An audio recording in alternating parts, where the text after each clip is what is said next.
AP శాసన మండలిలో ఖాళీ కానున్న 2 గవర్నర్ కోటా నామినేటెడ్ ఎమ్మెల్సీ స్థానాల భర్తీపై టీడీపీ ముమ్మర కసరత్తు ప్రారంభించింది. కేవలం 2 స్థానాలు మాత్రమే అందుబాటులో ఉండడంతో 20 మందికి పైగా నేతలు ఈ పదవుల కోసం ప్రయత్నాలు చేస్తున్నారు.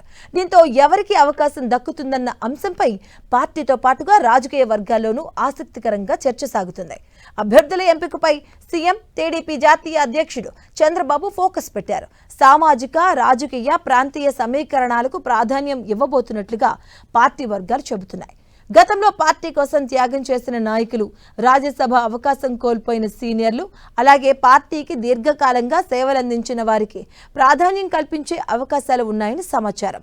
ఇప్పటికే పలువురు ఆశావాహులు సీఎంను కలిసి తమ అభ్యర్థిత్వాన్ని పరిశీలించాలంటూ వినతి పత్రాలు సమర్పించినట్టుగా తెలుస్తుంది. ఎమ్మెల్సీ రేసులో ఉమ్మడి కృష్ణా జిల్లా నేతలే ఎక్కువగా ఉన్నట్లుగా సమాచారం. మాజీ మంత్రి వర్ల రామయ్య, దేవినేని ఉమా, వంగవీటి రాధా, టీడీ జనార్దన్, బుద్దా వెంకన్న పేర్లు ప్రధానంగా వినిపిస్తున్నాయి.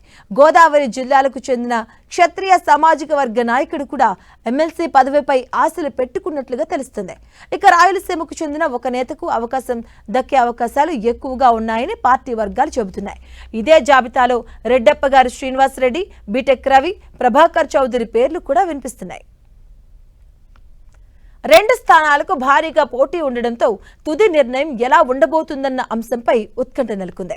సామాజిక సమతుల్యత, ప్రాంతీయ ప్రాతినిధ్యం, పార్టీ పట్ల విధేయత, గతంలో చేసిన సేవలు వంటి అంశాలు పరిగణలోకి తీసుకుని చంద్రబాబు తుది నిర్ణయం తీసుకునే అవకాశం ఉందని రాజకీయ ఎక్స్పర్ట్స్ భావిస్తున్నారు. దీంతో గవర్నర్ కోట ఎమ్మెల్సీ పదవులను ఎవరిని వరించబోతున్నాయన్న అంశం టీడీపీ వర్గాల్లో హాట్ టాపిక్ గా మారింది.